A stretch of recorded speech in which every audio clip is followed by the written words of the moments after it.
با من حرف از درد نزنید اربعینه ولی جا موندم.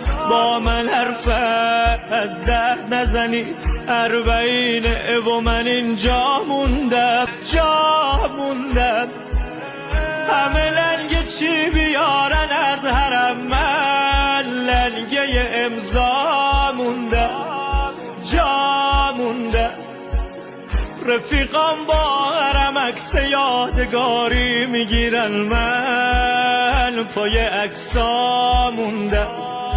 جا موندم چی فکر میکردیم و چی شد، خودمون و اربعین تو کربلا میدیدیم. چی فکر میکردیم و چی شد، خودمون تو مسیر و موکبا میدیدیم. چی فکر میکردیم و